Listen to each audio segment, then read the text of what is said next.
Movie के start में नीमू नाम की लड़की दिखाई जाती है जो अपने बॉयफ्रेंड से मिलती है।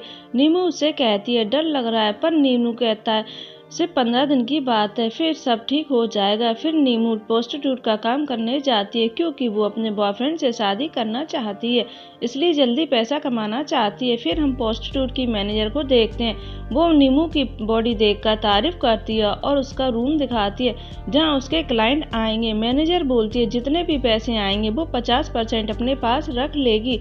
फिर नीमू को नया नाम दिया जाता है जो पेपरिका होता है। फिर नीमू का चेकअप होता है। डॉक्टर उसे देखकर बोलता है तुम्हारी उम्र कम है, तुम यहाँ क्या कर रही हो। नीमू बोलती है यहाँ फैमिली प्रॉब्लम की वजह से आई हूँ, लेकिन डॉक्टर उसका झूठ पकड़ लेता है। फिर नीमू सच बताती है कि बॉयफ्रेंड को पैसों की जरूरत है, वो सिर्फ 15 दिन तक यहाँ काम करेगी, फिर अपने बॉयफ्रेंड से शादी कर लेगी। डॉक्टर कहता है जो भी लड़की यहाँ आती है वो वापस नहीं जा पाती और तुम्हारा बॉयफ्रेंड तुम्हारा फायदा उठा रहा है। नीमू डॉक्टर की बात पर ध्यान नहीं देती क्योंकि उसे अपने बॉयफ्रेंड पर पूरा भरोसा है। फिर पेपरिका को नया क्लाइंट मिलता है जिसका नाम फैनको होता है। पेपरिका फैनको के साथ इंटीमेट होते टाइम अच्छा बिहेवियर नहीं करती, जिस पर मैडम उसे वार्न करती है कि क्लाइंट से ठीक से बिहेवियर करे। फिर फैनको दोबारा आता है और पेपरिका के साथ इंटीमेट होता है और शादी के लिए प्रपोज करता है। उसे डिनर पर ले जाने को पूछता है, लेकिन पेपरिका बोलती है उसका बॉयफ्रेंड है और वो उसके साथ डिनर पर जा रही है। फिर पेपरिका को पता चलता है कि उसका बॉयफ्रेंड बिजनेस मीटिंग में गया है। फिर पेपरिका फैनको के साथ डिनर में आ जाती है, पर वहाँ पर बॉयफ्रेंड को देखती है जो दूसरी लड़की के साथ वहाँ गया था। वो उसे 13 साल से चीट कर रहा था। पेपरिका को रोता देख फैनको उसे संभालता है और फिर दोनों इंटीमेट होते हैं। फिर सुबह फैनको दोबारा शादी के लिए पूछता है, पर पेपरिका बोलती है उसे किसी आदमी पर भरोसा नहीं, उसका दिल टूट चुका है, वो काम करके बहुत सारे पैसे कमाएगी और अच्छी जिंदगी जिएगी।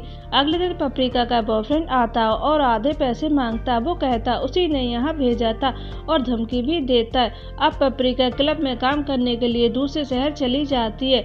ट्रेन में उसका बॉयफ्रेंड उसे देख लेता है। वो उसके साथ ट्रेन में ही जबरदस्ती इंटीमेट होता है और अपने घर ले जाता है और उससे कहता है कि उसे प्रोस्टिट्यूट का काम ही करना चाहिए और उसके लिए अमीर क्लाइंट लाएगा, दोनों बहुत सारे पैसे कमाएंगे। लेकिन पेपरिका उसे मना कर देती है। वो कहती है कि वो अब क्लब में ही काम करेगी। जब पेपरिका क्लब में काम मांगने जाती है तो सब मना कर देते हैं क्योंकि उसके बॉयफ्रेंड ने सब जगह मना कर दिया कि उसे कोई काम ना दे। जॉब न मिलने पर पेपरिका बॉयफ्रेंड की बात मान जाती है। कुछ दिनों के बाद एक क्लाइंट आता है जो उसके अंकल थे। वो पेपरिका को पहचान जाते हैं और उसे ब्लैकमेल करते हैं कि वो उसके पेरेंट्स को सब कुछ बता देंगे। पेपरिका कहती है कि वो कुछ दिनों में ये काम छोड़ देगी।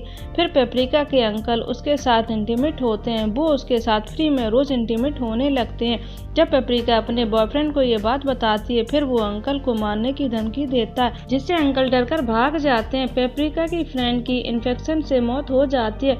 इससे पेपरिका बहुत डर जाती है। वो बॉयफ्रेंड से कहती है कि वो ये काम छोड़ना चाहती है, लेकिन वो उसे मना करता है क्योंकि पेपरिका की वजह से वो बहुत पैसे कमा रहा था। पेपरिका काम छोड़ने को कहती है तो बॉयफ्रेंड उसे जान से मारने की धमकी देता है। एक दिन पेपरिका पार्टी में गई थी तो उसे फैनको मिलता। वो एक शिप का कैप्टन बन गया था। जब वो खुद की शिप खरीद लेगा उसे शादी करके यहाँ से ले जाएगा। पेपरिका शिप खरीदने के लिए अपने सारे पैसे दे देती है। उसके बाद वो शिप खरीद लेता है, लेकिन कुछ दिनों के बाद शिप को पुलिस जब्त कर लेती है। अब पेपरिका को यही काम फिर से करना होता है। कुछ दिनों बाद गवर्नमेंट प्रोस्टिट्यूट का काम बंद करवा देती है। फिर पेपरिका यही काम करने शहर से बाहर जाती है तो वहाँ एक दिन अमीर आदमी उसके बेटे का बर्थडे मनाने यहाँ आया था। जॉन का बेटा पेपरिका को पसंद करता है और उसके साथ इंटीमेट होता। इसके बाद जॉन अपने बर्थडे पार्टी में पेपरिका को बुलाता और वो पेपरिका के साथ इंटीमेट होता है और पेपरिका से शादी करने को कहता है। जॉन पेपरिका से शादी कर लेती है, लेकिन पेपरिका अभी भी फैनको से प्यार करती है। कुछ दिनों बाद जॉन की मौत हो जाती है। आधी प्रॉपर्टी पेपरिका की हो जाती है और अगले दिन पेपरिका फैनको से शादी कर लेती है और उसे शिप गिफ्ट करके उसे कैप्टन बनाती है और दोनों साथ रहते हैं। यहीं पर यह मूवी खत्म हो जाती है। चैनल को सब्सक्राइब करें, वीडियो को लाइक करें। Thank you.